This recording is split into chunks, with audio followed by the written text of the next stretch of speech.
آج کے اس سوا پارے کی تلاوت قرآن پاک میں متعدد بار ایک آیت کریمہ، میں ان آیات کریمات کی تلاوت کرتا جاؤں گا، آپ نے صرف یاد رکھنا، میں باقی جگہ پہ اشارہ ہی کروں گا اور آپ سمجھ جائیے گا۔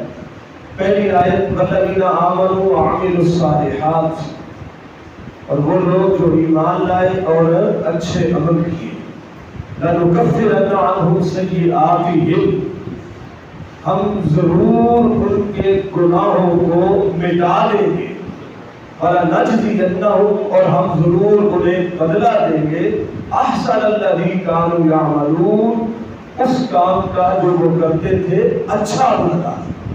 یعنی ایک تو گناہ مٹا دیے جائیں گے اور دوسرا جو ہم نیکیاں کرتے ہیں اور نیکیوں کا اللہ ہمیں اچھا بدلہ عطا فرمائے۔ ایک آیت یہ ہوگی۔ دوسری آیت والذین آمنوا وعملوا الصالحات لندخلنہم فی الصالحین، اور وہ لوگ جو ایمان لائے اور اچھے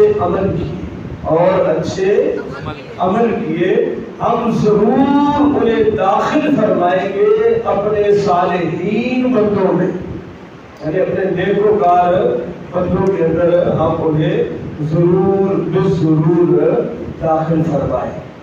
یہ دو آیات طیبات ہیں، اس میں ایک تو ایمان والوں کے لیے بشارت ہے کہ ان کے گناہ مٹا دیے جائیں گے، ان کی نیکیوں کا بہترین اجر و ثواب دیا جائے گا، اور انہیں اللہ کے نیک اور صالح بندوں کے اندر داخل کر دیا جائے گا۔ یہ بات ہم سے ہمارا رب فرما رہا ہے، ہمارے رب کی جو بھی بات ہے وہ حق اور سچ ہے۔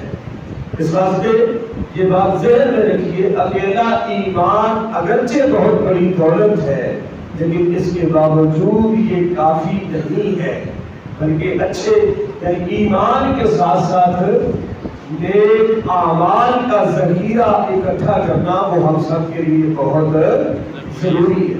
اور قرآن پاک میں جہاں کہیں بھی جنت کی بشارت دی گئی ہے نا، اس سے پہلے دو چیزیں لازماً اللہ پاک نے بیان فرمائی۔ ایک ایمان، کیونکہ عمل صالح فائدہ ہی تب دیتا ہے جب ایمان کی بنیاد پر کیا جائے، اس واسطے ایک ایمان اور دوسرا عمل صالح یہ بہت ضروری ہے۔ اگر یہ دونوں چیزیں نصیب ہو جائیں تو پھر جنت ہمارا انتظار کر رہی ہے۔ اس کے بعد جناب اللہ پاک نے آج کے بارے میں یہاں یہ بھی ارشاد فرمایا وَوَصَّيْنَا الْإِنسَانَ بِوَالِدَيْهِ حُسْنًا، اور ہم نے انسان کے ساتھ وعدہ اور وصیت کی ہے انسان کو کہ وہ اپنے والدین کے ساتھ کیا کرے، حسن سلوک کرے، اپنے والدین کے ساتھ کیا کرے، حسن سلوک کرے۔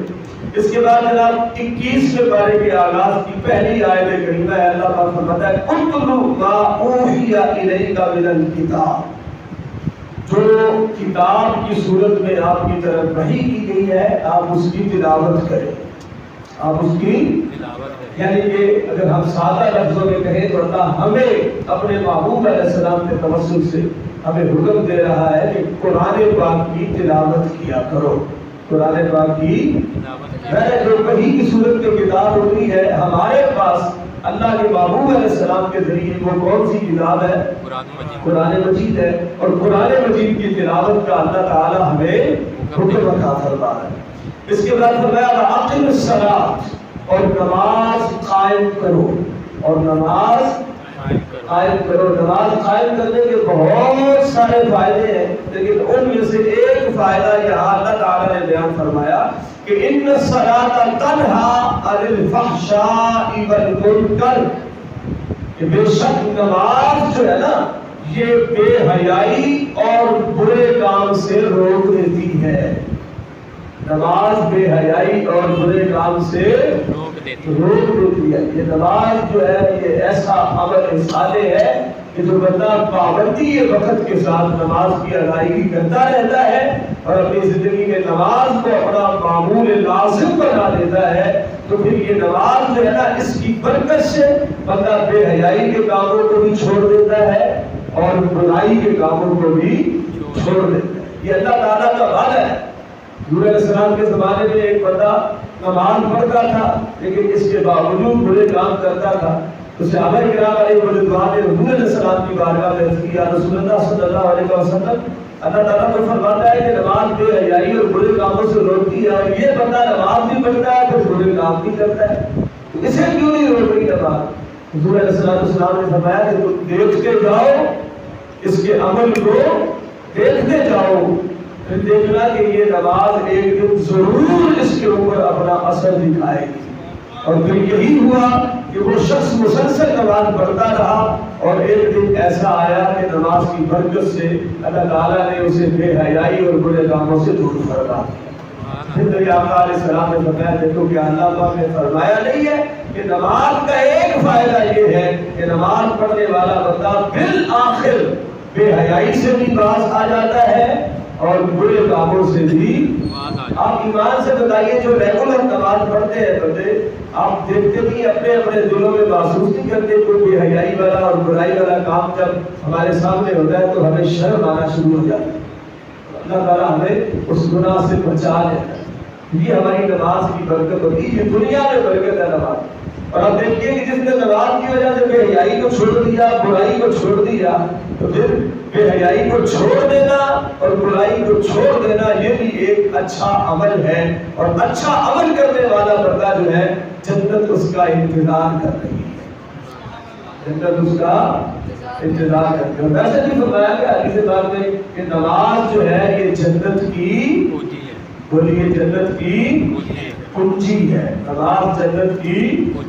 ایک اور بات بڑی اہم ترین بات جو اس بارے کے اندر ہے، توجہ کیجیے گا، یہ بڑی توجہ سے سننے والی بات ہے۔ اللہ پاک فرماتا ہے فآتی ذی القربى حقہ، بس آپ دیجئے اپنے قرابت والوں کو ان کا حق، یعنی آپ اگر سخی ہیں، مال تقسیم کرتے ہیں، اللہ کے لیے ہوئے مال میں سے خرچ کرتے ہیں اللہ کی مخلوق پر، تو پہلا حق کیا ہے؟ فآتی ذی القربى حقہ، کہ اپنے قرابت والوں کو ان کا حق دو، ان کا حق سلب نہ کرو، روکو نہ۔ آپ کا اگر کوئی بیٹی ہے تو اسے حق دے، کوئی آپ کا بھائی ہے تو اسے حق دے، بیٹا ہے تو اسے حق دے۔ یہ کیسا ہوا کہ مطلب آپ کی اپنی بیٹی، اپنا بھائی یہ محروم رہ جائے، اپنے بیٹے محروم رہ جائے، آپ کی اپنی اولاد محروم رہ جائے، اور ہم دوسروں کے اوپر خیرات کرتے تھے؟ نہیں، سب سے بہترین خرچ وہ ہوتا ہے جو اپنی اہل و عیال کے اوپر خرچ کیا جائے، سب سے بہترین خرچ ہوتا ہے۔ گھر والے ترستے رہے اور باہر ہم مطلب سخاوت کے دریا بہاتے رہے، یہ بھی اللہ کو پسند نہیں۔ اس واسطے فآتی ذی القربى حقہ، اللہ نے پہلا حق ہی قرابت والوں کا بیان کیا ہے۔ فآتی ذی القربى حقہ، یہ آیت نمبر 38 ہے سورۃ الروم کی، توجہ کیجیے گا، سینے میں رکھیے۔ اللہ کیا فرماتا ہے؟ اپنے قرابت والوں کو حق دو، پھر والمسکین، اور مسکین کو بھی دو، وابن السبیل، اور مسافر کو بھی دو۔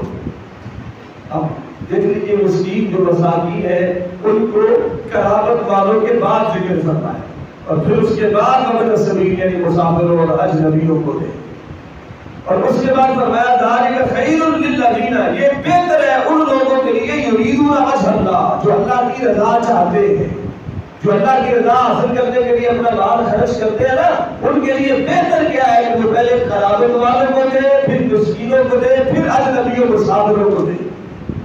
یہ چیز ان لوگوں کے لیے بہتر ہے جو اللہ کی رضا چاہتے ہیں۔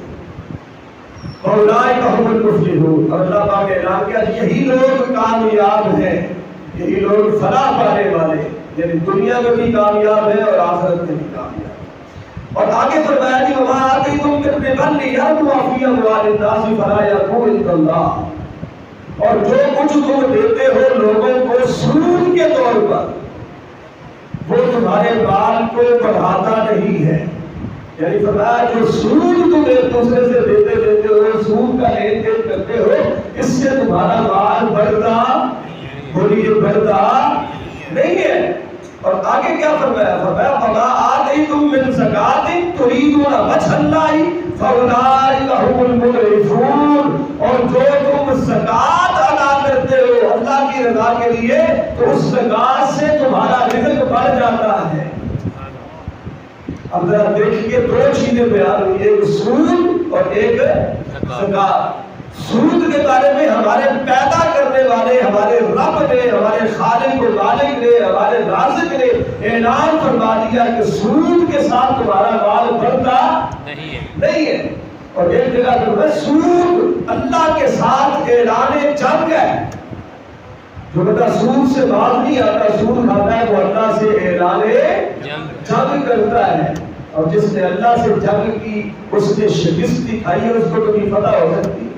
اور جس ملک کا سارا معیشت کا نظام سود کے اوپر چل رہا ہو، آپ ذرا سوچئے کہ وہ ملک کبھی کامیاب ہو سکتا ہے؟ وہ چاہے پاکستان ہو، چاہے اور کوئی یا سعودی عربیہ ہی کیوں نہ ہو، جس کا نظام سود کے اوپر چلنا شروع ہو جائے تو سود کے بارے میں تو اللہ اعلان جنگ فرما رہا ہے۔ تو جو ملک اللہ سے اعلان جنگ کے لیے کھڑا ہو جائے وہ اسے کبھی فتح ہو سکتی ہے، وہ کبھی وہ جیت سکتا ہے، کبھی نہیں جیت سکتا۔ ہاں اس کے برعکس اگر یہ ملک زکات دینا شروع کر دے، خدا کی عزت کی قسم کوئی بھی غریب باقی نہیں رہے۔ ہمارے یہاں جتنے امراء ہیں نا، جتنے امیر لوگ ہیں، اگر غریب ہے تو وہ بھی بیچارے حد درجے کے غریب ہیں، اور اگر امیر ہے تو وہ بھی حد درجے کے امیر ہیں۔ اب دیکھتے ہیں ہمارا ایک فلسفہ بن گیا کہ جو چیز ہم نے خود کھانی ہو نا اس کے اندر بڑی خیرات کرتے ہیں، بڑا دکھاوا کرتے ہیں، جناب یہ دیکھو یہ اور جو چیز ہم نے خالصاً اللہ کے لیے دینی ہوتی ہے نا، کسی کو ہمارے ہاتھ سے نکل جاتی ہے، زکات ہے جس طرح اس میں سے ہم نے کچھ خود نہیں کھانا ہوتا تو ہم بچتے ہیں اس کی ادائیگی میں، وہ ہم نہیں دیتے۔ اب میں اس کی مثال ایک دے دیتا ہوں۔ اب قربانی جو ہے ایک بندے کے اوپر کتنی واجب ہے؟ ایک واجب ہے قربانی، ایک واجب ہے، لیکن آپ نے دیکھا نا کتنی گائے باندھی ہوتی ہے، کتنے بچڑے باندھے ہوتے ہیں، کتنے بکرے باندھے ہوتے ہیں۔ کیوں؟ واجب تو تمہارے اوپر ایک تھی، یہ 10 20 آپ نے کیوں باندھ دیے لا کے؟ اس واسطے کہ اس کے دانے بھی خود کھانی ہے، دستیاں بھی خود کھانی ہے، اس کی اچھی بوٹیاں جو ہے وہ اپنے رشتے داروں میں باقی خود کھانی ہے۔ لوگ کہتے ہیں واجبہ کتنی قربانیاں کی، آئی سمجھ؟ چونکہ خود کھانا ہوتا ہے اس لیے ہم اس کے اندر کثرت کرتے ہیں، اور زکات ہم نے خود بھی کھانی ہوگی نا اس لیے ہم دینے سے بھی کتراتے دیتے ہی نہیں۔ لیکن اللہ تعالیٰ شریف نے جو اعلان کیا اسے ذہن میں رکھیے، بدلے کا زمانہ لاکھ بدل، قرآن نہ بدلا جائے گا، اے قول محمد قول خدا فرمان نہ بدلا جائے گا۔ اللہ نے فرما دیا کہ سود سے مال بڑھتا نہیں ہے اور زکات سے مال بڑھتا ہے۔ اس واسطے جو بندہ چاہتا ہے کہ اس کے رزق میں برکت ہو جائے، اسے چاہیے کہ وہ سود سے مال آ جائے اور زکات دینا شروع کر دے۔ یہ سمجھ لیجیے اللہ نے مال میں بڑھوتری کا نسخہ بتا دیا۔ اللہ پاک نے جس نے رزق ہمیں دینا ہے اس نے بتا دیا کہ اگر مال بڑھانا چاہتے ہو تو پھر زکات ادا کرو مال کی، اور اگر مال بڑھانا چاہتے ہو تو کیا کرو؟ زکات ادا کرو، اور اگر مال میں برکت ختم کرنا چاہتے ہو تو سود والا سلسلہ شروع کرو گے، اور اس سے بھی پھر مطلب کیا ہوگا کہ اگر سود کھاؤ گے تو اللہ سے اعلان جنگ ہوگا، اور جس نے اللہ سے اعلان جنگ کیا اسے کبھی فتح نصیب نہیں ہو سکتی۔ اب جناب اس کے بعد سورہ لقمان میں سے ایک آیت کریمہ کہ اللہ پاک فرماتا ہے وَلَقَدْ آتَيْنَا لُقْمَانَ الْحِکْمَةَ أَنِ اشْكُرْ لِلَّهِ، اور البتہ تحقیق ہم نے حضرت لقمان کو حکمت عطا فرمائی۔ حضرت لقمان اگر کہیں کہ دنیا طب کے سب سے بڑے حکیم ہیں، ان کے بارے میں مختلف اقوال ہیں۔ ایک قول یہ ہے کہ یہ نبی ہے، یہ بھی اللہ کے نبی تھے، اور دوسرا قول یہ ہے کہ یہ نبی تو نہیں تھے لیکن انہوں نے کم و بیش اللہ کے 6 نبیوں کا زمانہ پایا ہے۔ تو ہر صورت کتنے خوش قسمت انسان ہے کہ جن کے نام پہ قرآن کی صورت ہے، اللہ کی قرآن کی صورت ان کے نام پہ منصوب ہے، سورہ لقمان۔ اس کے اندر اب آپ کی حکمت کا اندازہ ذرا اس بات سے لگا لیجیے کہ آپ کو ایک دفعہ موشن لگ گئے تھے اور ان سے آرام نہیں آ رہا تھا، تو لوگوں نے جو آپ کے ساتھ تھے شاگرد وغیرہ انہوں نے کہنا شروع کر دیا جی حضور آپ کتنے بڑے حکیم ہیں اور آپ کے اپنے کوشش درست نہیں ہو رہے، 10 لاکھ کو لگے ہوئے وہ ہٹ نہیں رہے، دوسروں کا علاج کیا کریں گے؟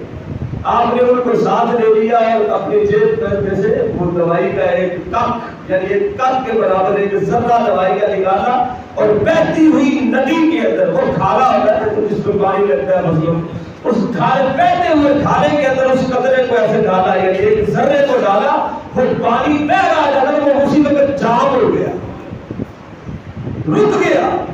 آپ نے فرمایا یار ہمارے پاس نسخے تو اتنے بڑے ہیں کہ ہم چاہے تو دریاؤں کو جام کر دے، لیکن کیا کرے، ہمارے ہاتھ میں شفا نہیں ہے۔ شفا اللہ کی بارگاہ میں، سبحان اللہ، شفا دینے والی ذات کون سی ہے؟ اللہ کی۔ ہمارے پاس نسخے ہیں لیکن شفا کس کے بعد ہے؟ اللہ کے۔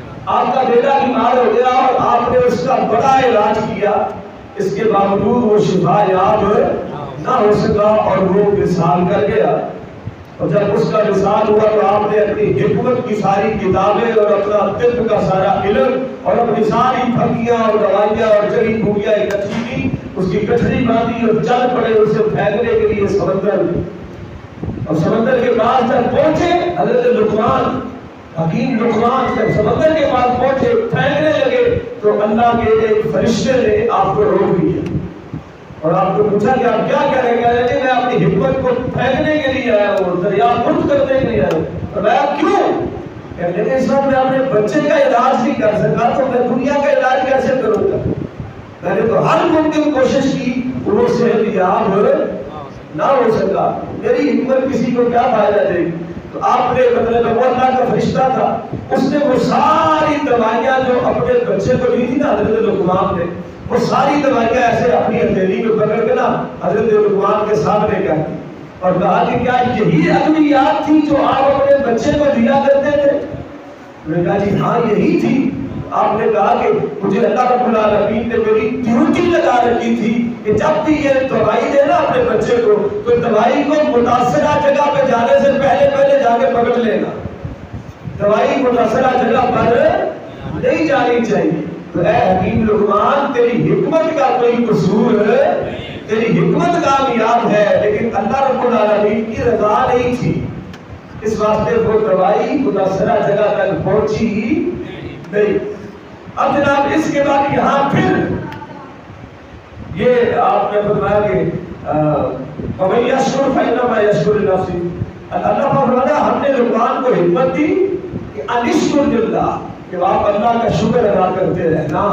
وَمَن يَشْكُرْ فَإِنَّمَا يَشْكُرُ لِنَفْسِهِ، اور جو بندہ اللہ کا شکر ادا کرتا ہے وہ اس کا اپنا ہی اس میں بھلا ہوتا ہے۔ وَمَن كَفَرَ فَإِنَّ اللَّهَ غَنِيٌّ حَمِيدٌ، اور جو بندہ کفر کرتا ہے یعنی اللہ کی ناشکری کرتا ہے تو اللہ غنی ہے، بے نیاز ہے، اسے کسی کو شکریہ کی ضرورت نہیں ہے۔ تو کسی نے شکریہ ادا کرنا ہے اس نے بھی اپنی بھلائی کے لیے کرنا ہے، اور شکریہ کا فائدہ کیا ہوتا ہے؟ اللہ فرماتا ہے کہ شکر تو لازیدنک، اگر تم میرا شکر کرو گے تو جو نعمت میں نے تمہیں دی ہے اس میں اور برکتیں عطا فرما دوں گا، اس نعمت کو اور بڑھا دوں گا۔ تو اس نے سب سے پہلے یہ بات یاد رکھیں، آپ کوئی بھی عمل کرتے ہیں اچھا، اس میں سب سے پہلے اللہ کا شکر ادا کریں۔ اب اس کا فائدہ یہ ہوگا کہ آپ نے جو عمل کیا ہے اللہ اس میں آپ کو برکت عطا فرما، آپ سے بار بار وہ کام لیتا رہے۔ لیکن اگر آپ شکر ادا نہیں کریں گے تو اس کا کچھ نہیں جائے گا، آپ کی نعمت جو ہے نا آپ کو آہستہ آہستہ کم ہوتی چلی جائے گی، پھر ایک دن ختم ہو جائے گی، اور اس کو ختم کرنے کی ذمہ دار بھی آپ خود ہوگی۔ اللہ رب العالمین کسی کو دے کے واپس نہیں دیتا ہے۔ اب جہاں میں پھر فرمایا وَوَصَّيْنَا الْإِنسَانَ بِوَالِدَيْهِ، اللہ فرماتا ہے ہم نے انسان کو وصیت فرمائی کہ وہ والدین کے حوالے سے محتاط رہے، والدین کے ساتھ اچھا سلوک جو ہے یہاں بھی اس کی وصیت کی، اور خاص کر کے فرمایا حَمَلَتْهُ أُمُّهُ وَهْنًا عَلَى وَهْنٍ وَفِصَالُهُ فِي عَامَيْنِ أَنِ اشْكُرْ لِي وَلِوَالِدَيْكَ اِلَيَّ الْمَصِيرُ۔ میں خاص کر کے اس کی ماں نے اسے اٹھایا مشقت در مشقت، یعنی مشقت کے اوپر مشقت برداشت کرتے ہوئے اس کی ماں نے اسے اٹھایا، وَفِصَالُهُ فِي عَامَيْنِ، اور 2 سال تک اس کی ماں نے اسے اٹھائے رکھا۔ کیا مطلب کہ 9 ماہ اپنے پیٹ میں اور پھر 7.25 سال وہ دودھ پلاتی رہی، کیا مطلب ہے اس کے نام؟ یہ وہ مشقت ہے کہ جس کا دل کوئی بھی اولاد کبھی دے نہیں سکتی. اب اللہ پاک نے یہاں پر فرمایا انشکر لی، میرا شکریہ ادا کرو. میرا بولیے ذرا سارے، میرا شکریہ ادا کرو یا میرا شکر کرو. میرا شکر کرو. آگے کیا فرمایا؟ بھائی والدین اور اپنے والدین کا شکر کرو. اپنے والدین کا اب دیکھیں نا، وہ رب اپنا بھی شکر کروا رہا ہے اور والدین کا بھی کروا رہا ہے. تو یہاں تو شرک نہیں ہوا. بولیے شرک نہیں ہوا نا کہ ایک کام اللہ کہتا ہے میرے لیے بھی کرو اور اپنے والدین کے لیے بھی کرو.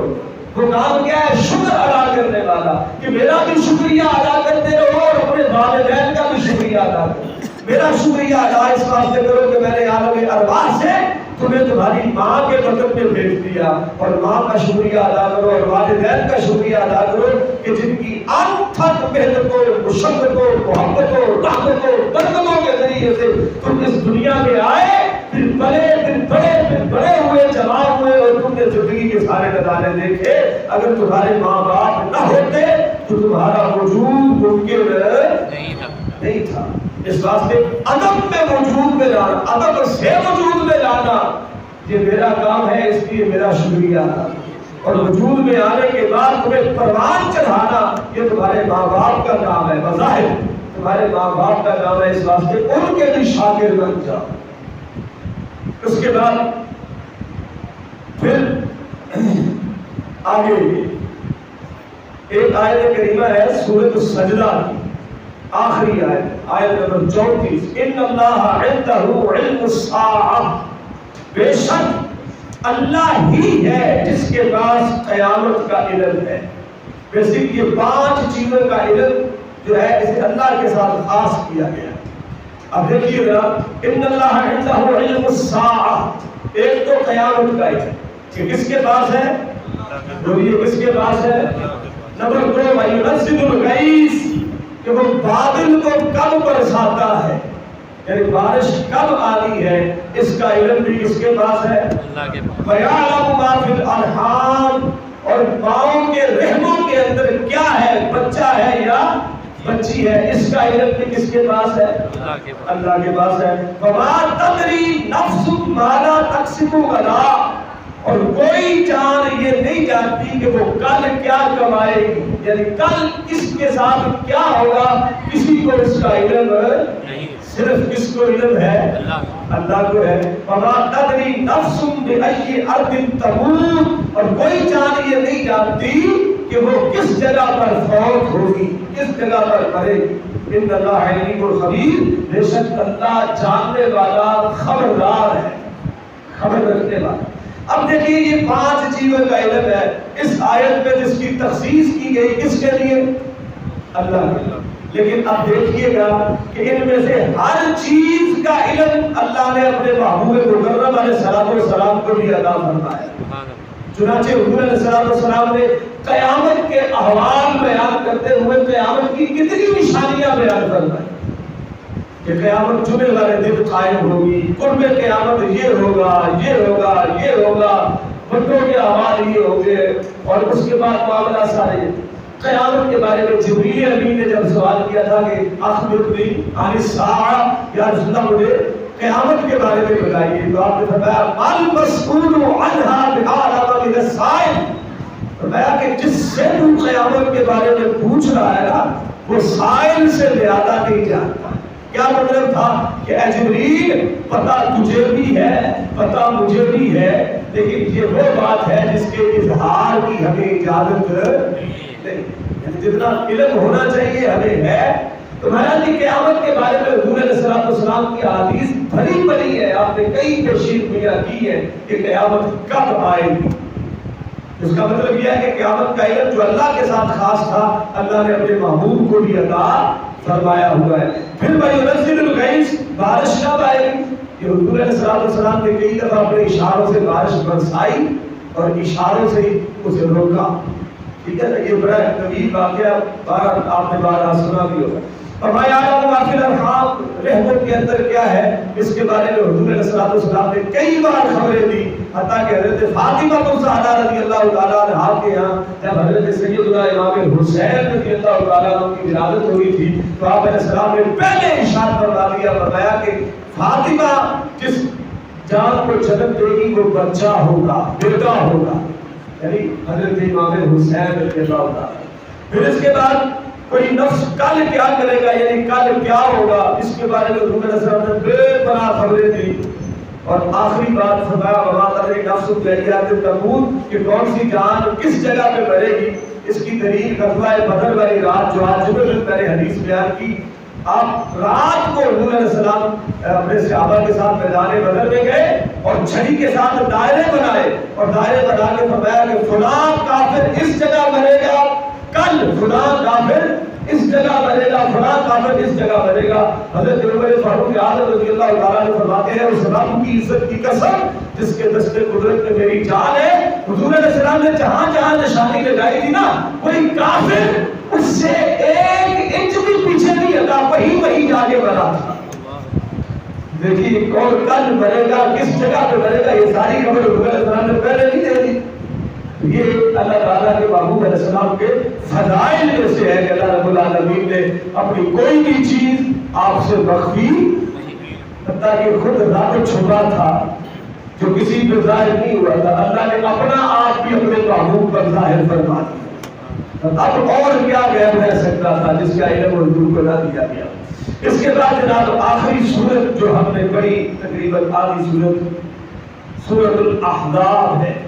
اس کے اندر بیسک طور پر 4 مسائل ہیں جن کا علم ہر مسلمان کے لیے ضروری ہے۔ ان میں سے پہلا مسئلہ جو ہے یہ ہے کہ ہم کچھ لوگ، بلکہ یہ ایک واقعہ ہے، میں اینڈ پہ اسے بیان کروں گا اگر ٹائم ہمارے پاس اجازت ہے۔ ٹائم کیا ہوا ہے؟ 10:06 ہو گئے۔ 10:06 ہو گئے۔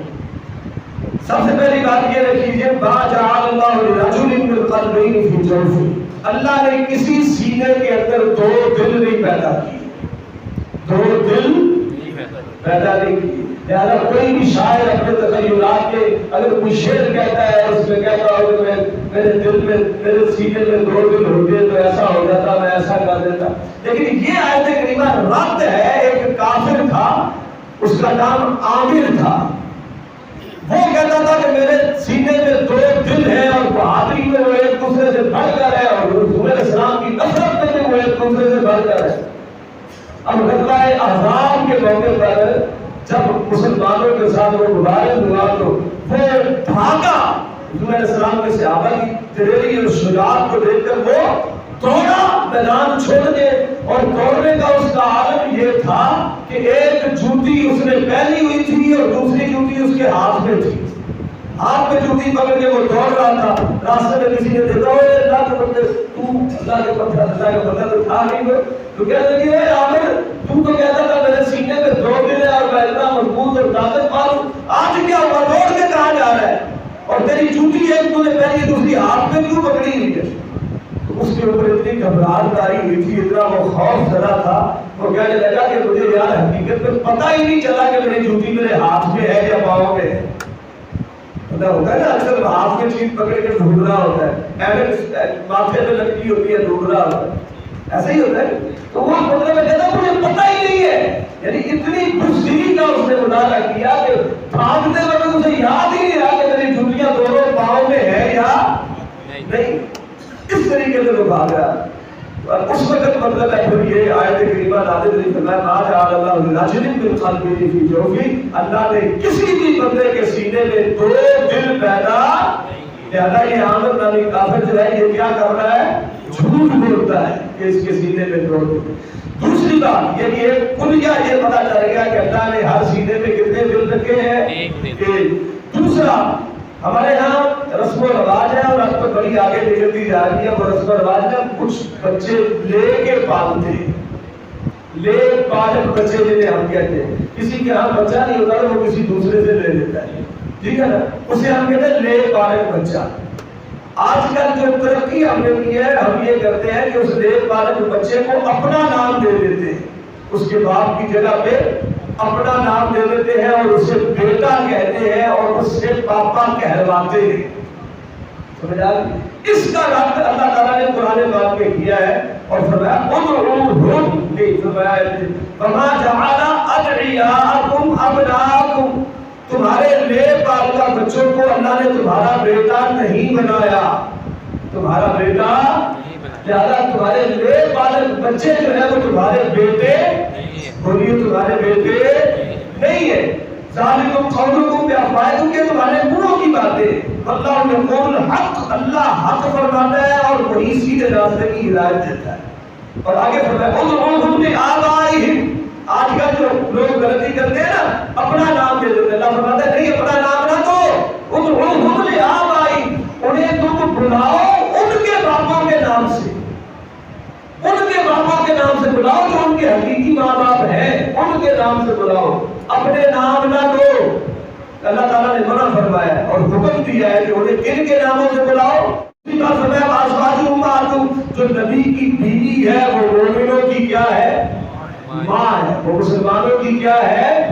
ماں ہے. حضرت خدیجہ، حضرت عائشہ، حضرت ماریہ قبطیہ اور دیگر جو حضور علیہ السلام کے ازواج مطہرات ہیں، سب کی سب ازواج ہم سب کی کیا ہے؟ مائیں ہیں. قرآن کی روشنی میں اور اس کی دلیل حضرت ابوبکر صدیق رضی اللہ تعالیٰ عنہ کی بیٹی حضرت عائشہ کا نکاح جب حضور علیہ السلام کے ساتھ ہوا نا تو حضرت ابوبکر صدیق رضی اللہ تعالیٰ عنہ اس وقت کے بعد اپنی بیٹی عائشہ صدیقہ کو امی جان کہتے تھے. کیا کہتے تھے؟ امی جان. آپ کہتی ہیں حضور آپ تو میرے باپ ہے، میں آپ کی بیٹی ہوں، آپ مجھے ماں کیوں کہتے ہیں؟ تو آپ فرماتے تھے کہ یہ ماں اور باپ کا یہ رشتہ تو ہمارا دنیا کے لحاظ سے ہے، لیکن ماں کا رشتہ اللہ نے مجھے دیا ہے میرے نبی کی زوجیت میں جانے کی وجہ سے. کہ تم حضور کی بیوی ہے اس واسطے میری ماں ہے. اللہ پاک نے فرمایا کہ نبیوں کی بیوی، نبی کی جو بیوی ہے وہ مسلمانوں کی کیا ہے؟ مائیں. یہ دو باتیں یہ ذہن میں رکھیے، ہماری جان سے بھی زیادہ محبوب ہے ہمارے پیارے آقا علیہ السلام، اور آپ کی جتنی بیویاں ہیں وہ ہم سب کی کیا ہے؟ مائیں. اب آخری جو آج اس بارے کے اندر جو میں بیان کرنا چاہتا ہوں وہ آیت کریمہ آیت نمبر 21 ہے سورۃ الاحزاب کی.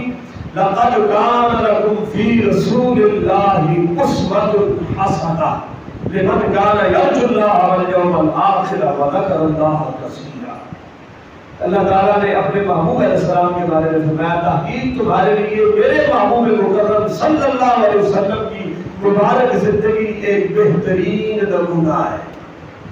اگر تم اپنی زندگی گزارنا چاہتے ہو سب سے کمال طریقے کے مطابق، سب سے اچھی اور سب سے احسن زندگی گزارنا چاہتے ہو اور تم چاہتے ہیں کہ اپنی زندگی میں کسی کو آئیڈیل بنائے کہ ہم کامیابیوں کا سفر طے کرتے چلے جائیں اور کبھی ہماری زندگی میں ناکامی نہ آئے، تو فرمایا اگر تم ایسی زندگی گزارنا چاہتے ہو تو آئیڈیل تمہارے لیے ایک ہی ہے، وہ میرے پیارے محبوب علیہ السلام ہے.